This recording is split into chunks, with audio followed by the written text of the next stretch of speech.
Bonsoir à tous. Nous sommes arrivés à notre dernière soirée, dernière rencontre.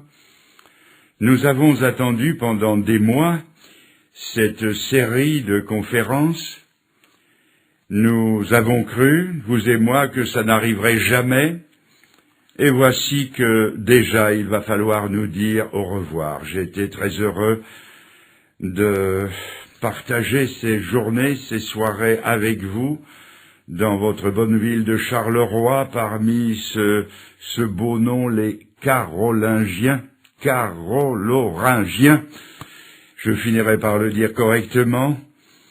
Et avant de repartir, je voudrais remercier les uns les autres, les organisateurs, ceux qui ont participé à cet effort, qui l'ont rendu possible.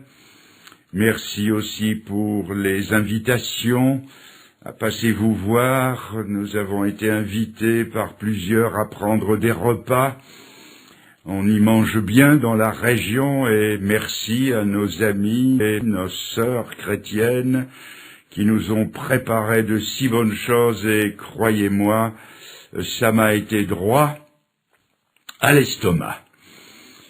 Mais voilà, il faut se dire au revoir. Merci donc encore. Je ne veux pas oublier pour vos poignées de main, vos encouragements, vos sourires, pour l'assurance de vos prières.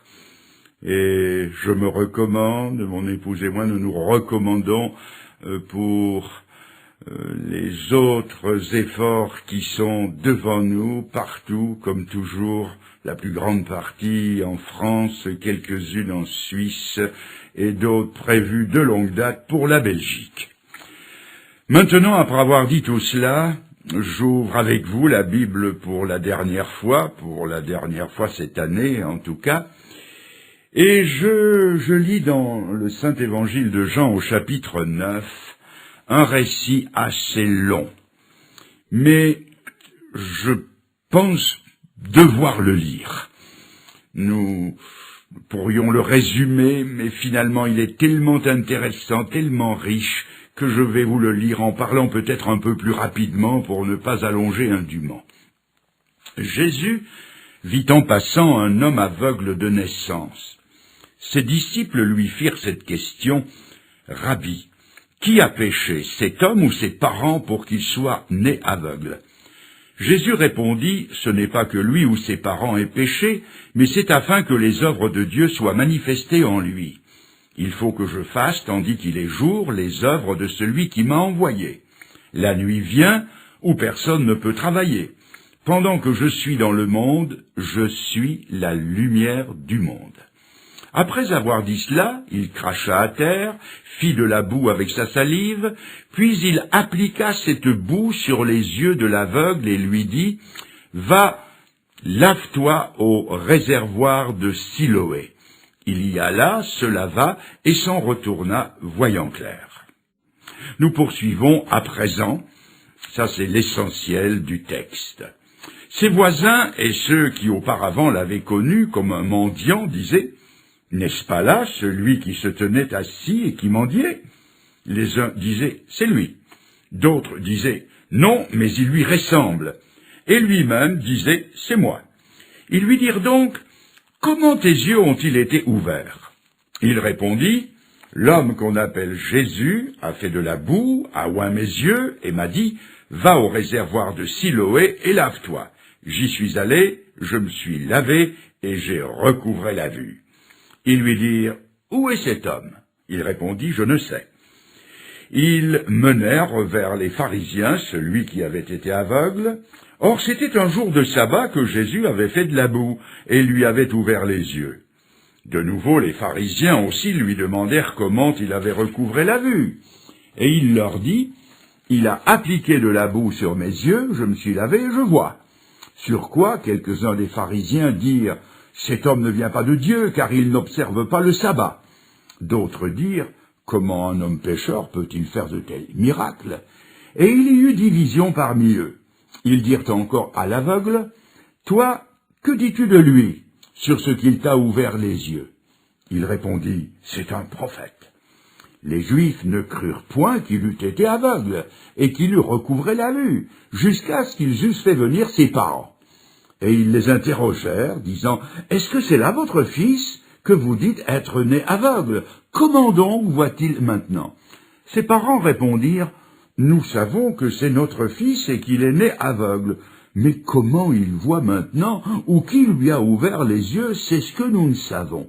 Interrogez-le lui-même, il a de l'âge, il parlera de ce qu'il concerne. » Ses parents dirent cela parce qu'ils craignaient les Juifs, car les Juifs étaient déjà convenus que si quelqu'un reconnaissait Jésus pour le Christ, il serait exclu de la synagogue. C'est pourquoi ses parents dirent « Il a de l'âge, interrogez-le lui-même. » Les pharisiens appelèrent une seconde fois l'homme qui avait été aveugle et lui dirent « Donne gloire à Dieu, nous savons que cet homme est un pécheur. » Il répondit « S'il est un pécheur, je ne sais. Je sais une chose, c'est que j'étais aveugle et que maintenant je vois. » Ils lui dirent « Que t'a-t-il fait? Comment a-t-il ouvert les yeux ?» Il leur répondit « Je vous l'ai déjà dit. » Et vous n'avez pas écouté. Pourquoi voulez-vous l'entendre encore? Voulez-vous aussi devenir ses disciples? Ils l'injurièrent et dirent, c'est toi qui es son disciple, nous sommes disciples de Moïse. Nous savons que Dieu a parlé à Moïse, mais celui-ci nous ne savons d'où il est. Cet homme leur répondit, il est étonnant que vous ne sachiez d'où il est, et cependant il m'a ouvert les yeux. Nous savons que Dieu n'exauce point les pécheurs, mais si quelqu'un l'honore et fait sa volonté, c'est celui-là qui l'exauce. Jamais on n'a entendu dire que quelqu'un ait ouvert les yeux d'un aveugle-né. Si cet homme ne venait pas de Dieu, il ne pourrait rien faire. Ils lui répondirent, « Tu es né tout entier dans le péché, et tu nous enseignes ?» Et ils le chassèrent. Jésus apprit qu'ils l'avaient chassé, et l'ayant rencontré, il lui dit, « Crois-tu au Fils de Dieu ?» Il répondit, « Et qui est-il, Seigneur, afin que je croie en lui ?» « Tu l'as vu, lui dit Jésus, et celui qui te parle, c'est lui. Et il dit, « Je crois, Seigneur, » et il se prosterna devant lui. D'autres versions disent, il lui rendit hommage, il l'adora. Ce cinquième et dernier récit occupe quasiment tout un chapitre. Jean chapitre 9. C'est le récit de la guérison de l'aveugle-né de Jérusalem. Un aveugle-né est un homme chez qui l'idée même de la lumière est absolument étrangère. Aussi la phrase que le Seigneur vient de prononcer, « Je suis la lumière du monde », n'évoque-t-elle rien pour lui. Cet homme n'est pas en état de désirer la lumière. Aussi ne fait-il aucune démarche dans ce sens. Jésus doit l'entreprendre sans lui demander son avis. C'est là la première chose que nous devons souligner en ce qui nous concerne. L'homme, par son état de péché, n'est pas en état de désirer la grâce de Dieu. Son aveuglement l'en empêche. Il faudra donc que Jésus-Christ prenne l'initiative de son salut. Il faudra que Dieu envoie son Fils dans le monde pour chercher et sauver ce qui était perdu. Tout dans le salut commence par la démarche de Dieu. Cela ne veut pas dire que nous devions rester passifs comme des objets manipulés. La suite d'ailleurs prouve le contraire. Nous voyons le Seigneur faire une chose insolite, cracher par terre, faire de la boue, oindre les yeux de cet homme et l'envoyer se laver au réservoir de Siloé. Puisque le salut s'obtient par la foi, il a fallu que cet homme croie en ce que Jésus lui ordonnait de faire. Va et lave-toi au réservoir de Siloé. Maintenant, si la foi n'est qu'un nébuleux désir, il n'y a aucune évidence que cet homme avait la foi. Mais si la foi est un acte d'obéissance, alors cet homme était plein de foi. Il est allé au réservoir de Siloé selon la parole de Jésus. C'est ça la foi. La Bible dit, la foi vient de ce qu'on entend de la parole de Christ. Il a cru, et parce qu'il a cru, il est allé. Arrivé au réservoir, je ne sais pas s'il s'y est plongé comme le général Naaman de l'Ancien Testament, qui s'est plongé 7 fois dans le Jourdain pour être guéri de sa lèpre. Je ne sais pas s'il s'y est bassiné rapidement les yeux. Ce point apparemment est sans importance. Ce qui est important, c'est qu'il y est allé et qu'il s'y est lavé selon la parole de Jésus.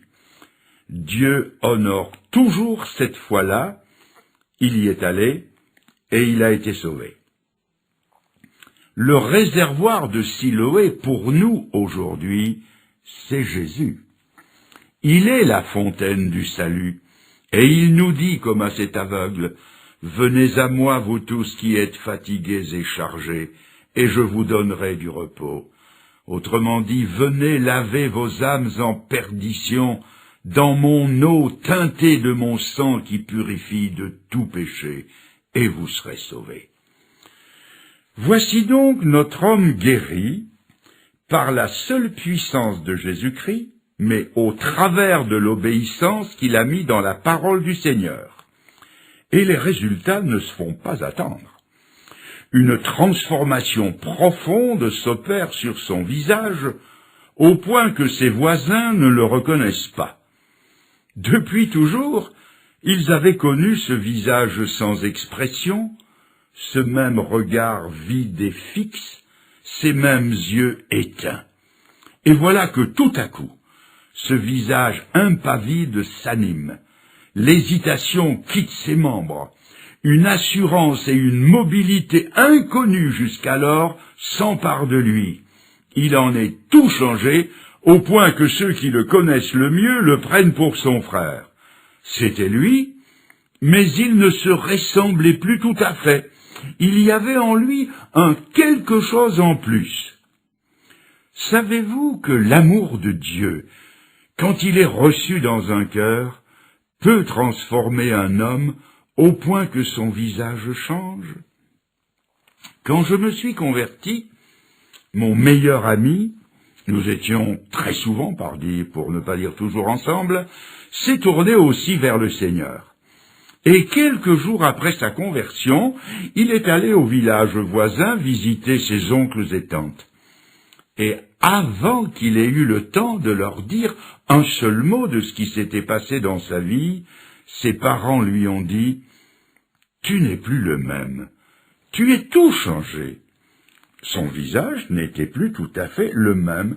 Quelque chose en lui était changé par la puissance et la présence de l'Esprit de Dieu dans sa vie. Maintenant, comprenez-moi bien. Je ne veux pas dire que ceci soit une norme de conversion. Je ne veux surtout pas dire que cela doit se passer chaque fois que quelqu'un se donne à Jésus-Christ. Ce serait à la fois inexact et dangereux. Non, quand Dieu sauve quelqu'un, il ne lui revisse pas une nouvelle tête à la place de l'ancienne. Ah, moi je voudrais bien, mais je n'ai jamais eu que cette tête que j'ai. Ah, s'il voulait m'en donner une à la Rudolph Valentino ou à la Alain Delon. Non, bien sûr que Dieu ne nous donne pas une nouvelle tête, mais, et là je suis affirmatif et formel, c'est toujours un nouveau cœur qu'il met à la place de l'ancien. Dieu dit dans Ézéchiel 11, « J'ôterai leur cœur de pierre, et je leur donnerai un cœur de chair. » Et dans ce nouveau cœur, Dieu y met le Saint-Esprit par lequel l'amour de Dieu est répandu dans nos cœurs et par lequel nous pouvons dire que maintenant Dieu est vraiment notre Père. C'est-à-dire que ce qui n'est plus tout à fait le même dans la vie de cet homme, c'est son caractère. Ce qui change, ce n'est plus son visage, c'est son caractère. La psychologie moderne, selon les écoles, a classifié la race humaine en 4 catégories chez les Américains et en 7 chez les Européens. C'est bien la première fois qu'on est en avance sur les Américains. Il y a, et je compte, les sanguins, les nerveux, les amorphes, les passionnés, les dynamiques, les sentimentaux et les flegmatiques. Nous tombons tous dans une de ces 7 catégories. À chacune de ces catégories répondent des caractères précis. C'est ce que la Bible appelle l'homme naturel, ou bien même le vieil homme. Maintenant, que se passe-t-il quand un homme accepte Jésus-Christ comme son sauveur personnel? La Bible répond, celui qui est en Christ est une nouvelle créature. C'est-à-dire qu'il devient une 8e catégorie avec des caractéristiques nouvelles. Il devient en quelque sorte comme un arbre greffé. Quand vous greffez un arbre, c'est le même arbre, c'est le même terrain, c'est la même sève, mais ce n'est plus la même vie. Et la preuve, c'est que ce n'est plus le même fruit. Chez celui qui est né de nouveau, son support physique, mental, émotionnel reste le même, mais sa vie n'est plus la même. La preuve, c'est qu'il porte de nouveaux et meilleurs fruits, des caractères divins, inconnus jusqu'alors, font leur apparition dans sa vie. Vous allez me dire peut-être, mais comment puis-je comprendre cela? La Bible nous l'explique de cette façon-ci.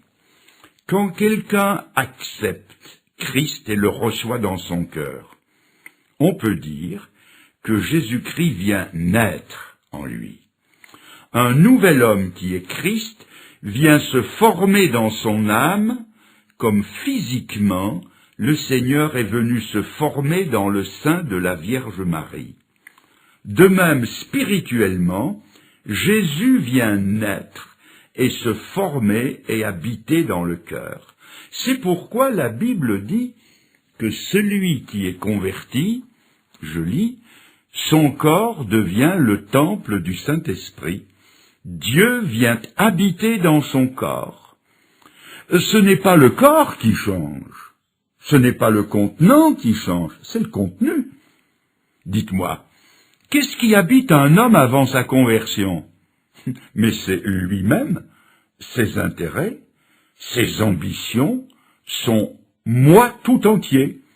Et que se passe-t-il le jour où l'homme se repent et se confie en Jésus-Christ? La réponse vient de la Bible par le moyen de l'apôtre Paul. Je suis crucifié avec Christ. Mon moi, mes intérêts, mon ambition sont crucifiés avec Christ. Et il continue, ce n'est plus moi qui vis, c'est, et oui, dites-le, c'est Christ qui vit en moi. On trouve ça dans Galates 2:20. Voilà ce qui s'est passé dans cet homme pour qu'on ne le reconnaisse plus. C'est ce qui se passe toujours dans une authentique conversion.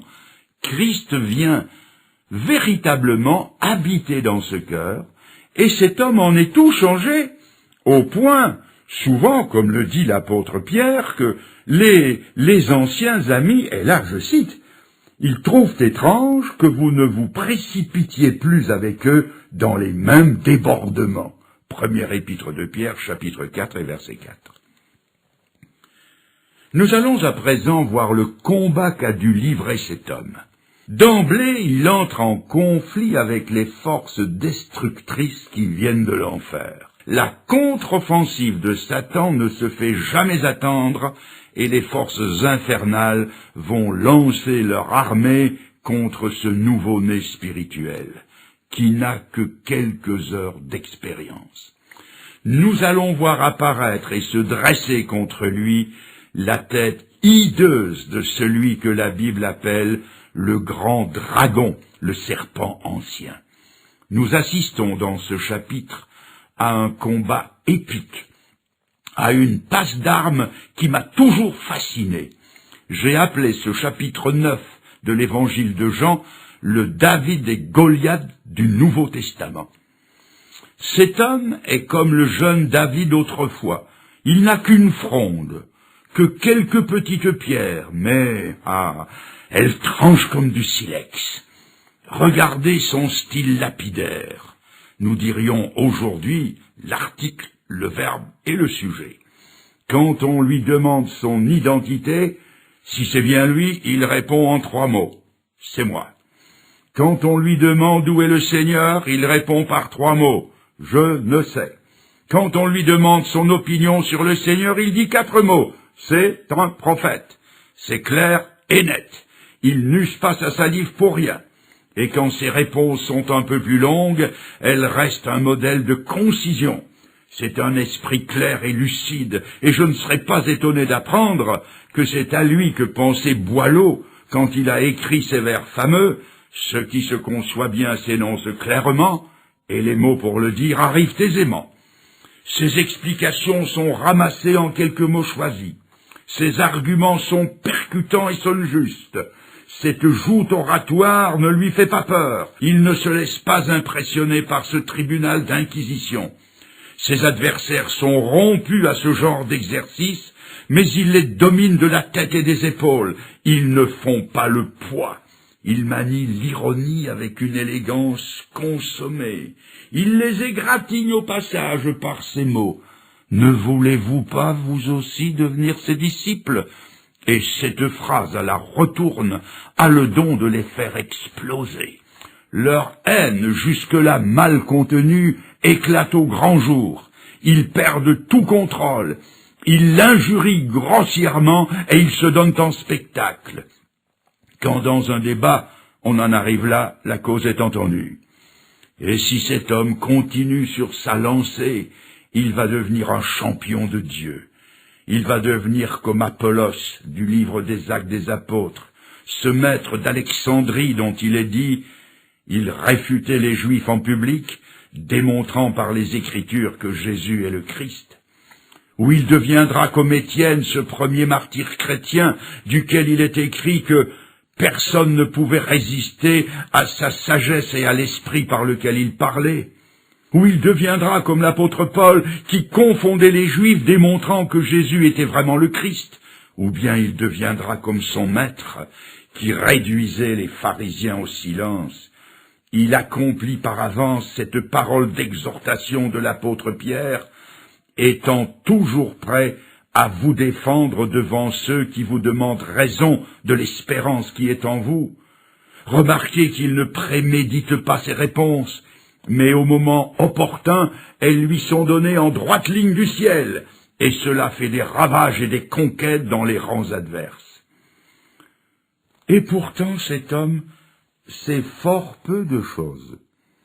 Il le dit d'ailleurs humblement. Il dit « Je sais une chose ». Cela veut dire, et c'est un encouragement pour nous, que l'on peut se convertir avec une connaissance très fragmentaire des Écritures. Le jeune homme riche, qui un jour est venu poser des questions à Jésus, a récité devant le Seigneur le catéchisme tout entier. Il connaissait son instruction religieuse par cœur. Il connaissait toute la parole de Dieu. Mais le Seigneur lui a dit, « Il te manque une chose. C'est l'essentiel qu'il ne connaissait pas. » Tandis que lui, ici, ne connaissait rien. Il ne connaissait qu'une chose, et il le dit bien haut, « Je sais une chose. » Cela veut dire qu'il ne faut pas connaître toute la doctrine de la justification, toute la doctrine de la rédemption, toute la doctrine de la prédestination pour être sauvé. Il suffit de connaître une chose comme cet homme. Il savait qu'il était aveugle, il savait qu'il avait besoin du Seigneur, et comme lui, il nous faut savoir que nous sommes aveugles et perdus. Il nous faut savoir que nous ne pouvons pas nous sauver nous-mêmes. Il faut nous repentir de nos péchés, il faut croire à l'amour de Dieu qui a donné son Fils sur la croix et croire en lui. Une seule chose compte, et le reste viendra. Je sais une chose. Il y a bien des années de cela, un instituteur pédant traversait un fleuve dans la barque d'un passeur. Il y avait grand vent, et en traversant le fleuve, il s'est adressé au passeur en ces termes. « Monsieur, est-ce que vous connaissez l'histoire ?» L'autre lui a dit « Oh, ma foi, non. » Et il a dit « Pauvre ami, vous avez perdu la moitié de votre vie. » Un peu plus loin, il lui a dit « Est-ce que vous connaissez les mathématiques ?» L'autre a dit « Oh non. » Et il a poussé un soupir et il a dit « Mon pauvre ami, vous avez perdu les 3/4 de votre vie. » À ce moment-là, il y eut un coup de vent, un tourbillon, la barque se penche, verse, ils tombent tous les deux à l'eau et le passeur lui crie « Est-ce que vous savez nager ?» Il dit « Non, alors vous avez perdu toute votre vie. » La chose qu'il aurait dû connaître à ce moment-là, savoir nager, il ne la connaissait pas. Dites-moi, est-ce que vous connaissez la chose la plus importante du monde ? Être sauvé. Jusqu'ici, cet homme, tout à la joie de sa découverte, n'a guère eu l'occasion de connaître et de parler de celui qui l'a guéri. Remarquez que son témoignage porte sur lui-même et sur ce qu'il a vécu. Partout vous l'entendez dire « je, c'est une chose, j'étais aveugle, maintenant je vois ». C'est assez normal, mais ce qui le serait moins, ce serait de s'en contenter. Or, c'est un peu ce que nous faisons toutes les fois que nous rendons témoignage de notre conversion. Nous racontons notre vie plutôt que la vie de Jésus. Nous nous intéressons au salut plutôt qu'au Sauveur. Et nous parlons du don plutôt que du donateur. Et si on ne dépasse pas ce stade, on en arrive à une vie égocentrique bloquée au stade infantile. Et c'est justement l'opposition qu'il va rencontrer qui va l'aider à aller plus loin. Il va aller d'une chose, je sais une chose, il va aller d'une chose à une personne. C'est pourquoi les difficultés, les combats qui suivent nécessairement la conversion ne sont pas à craindre. Si vous venez à Christ, si ce soir vous vous donnez à lui, laissez-moi vous dire que ça n'ira pas tout seul. La Bible dit « Ceux qui veulent vivre pieusement seront persécutés ». Une conversion ne fait pas plaisir à tout le monde. Il serait utopique de croire que si vous vous donnez au Seigneur aujourd'hui, et que si votre vie change, tout le monde va vous comprendre et partager votre joie. Quand je me suis converti, c'était une expérience tellement tranchante et bouleversante que j'ai cru que tous mes amis allaient se convertir. J'en ai été pour mes frais. Et lui aussi.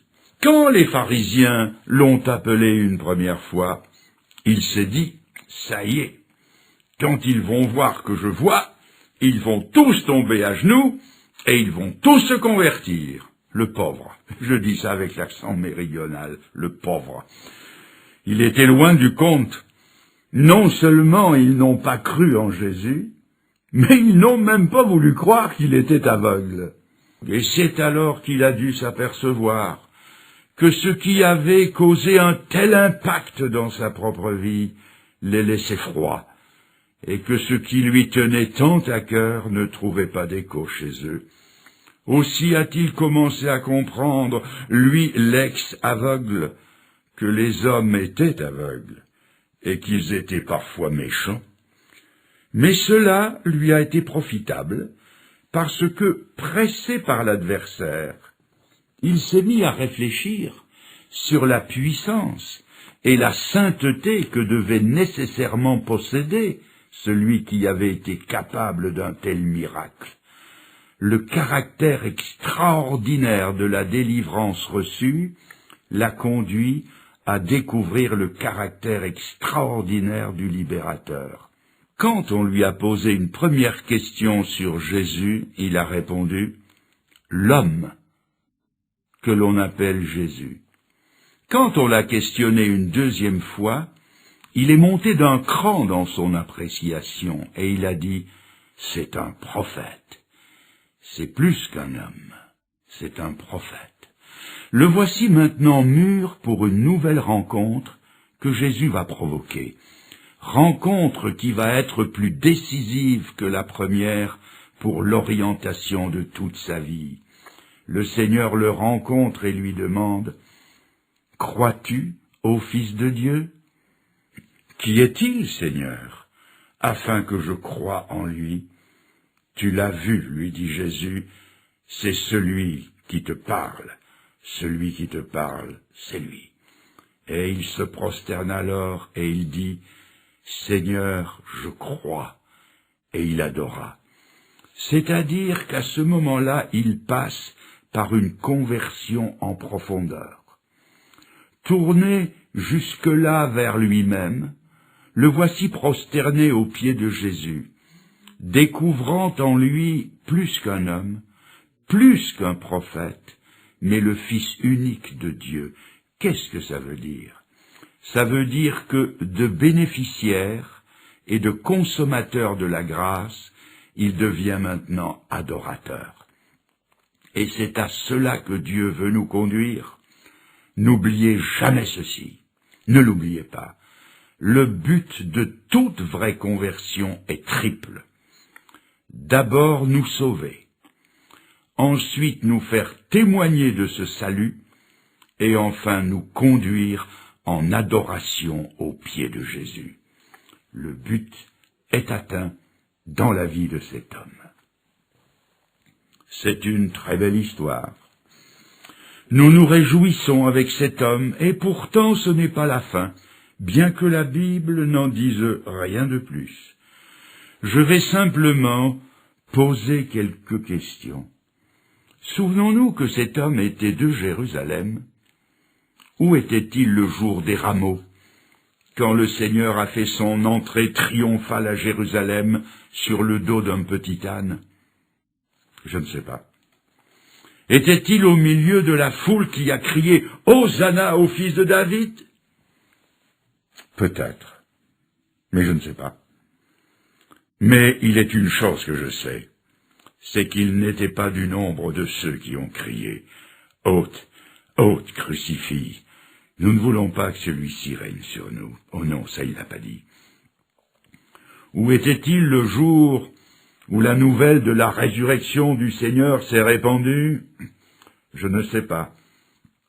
Mais je ne serais pas surpris d'apprendre un jour qu'il était parmi les 120 dans la chambre haute qui attendaient le Seigneur. Était-il de ceux qui ont été persécutés par Saul de Tarse? Je ne sais pas. Si tel est le cas, il a dû fuir de Jérusalem, et il est allé dans les villes étrangères pour y prêcher son impressionnant sermon, résumé à une seule phrase. « Je sais une chose, j'étais aveugle, maintenant je vois. » Il y a beaucoup de choses que personnellement je ne sais pas encore. Mais je sais qu'au grand jour de Dieu, quand Jésus reviendra, le Seigneur le comptera, lui, et tous ceux qui, comme lui, l'ont accepté comme leur sauveur personnel, le Seigneur le comptera au nombre des rachetés. Et quand l'appel retentira, quand les portails éternels s'ouvriront, et que les grands noms d'autrefois seront prononcés, nous entendrons Moïse, présent, Noé, présent, Abraham, présent, David, présent, Ésaïe, présent, et la liste continuera pour en arriver à Bartimée, présent, aveugle de Bethsaïda, présent, aveugle de Jérusalem. Et il sera là, debout, et il dira, présent. Et je sais qu'il sera là, et la liste des noms continuera encore, jusqu'à ce qu'un nom, celui que j'attends, retentira. Fernand Legrand, présent.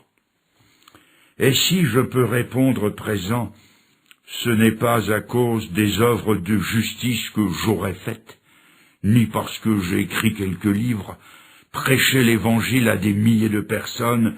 Ces choses-là, même les meilleures, n'ont aucune valeur pour le salut.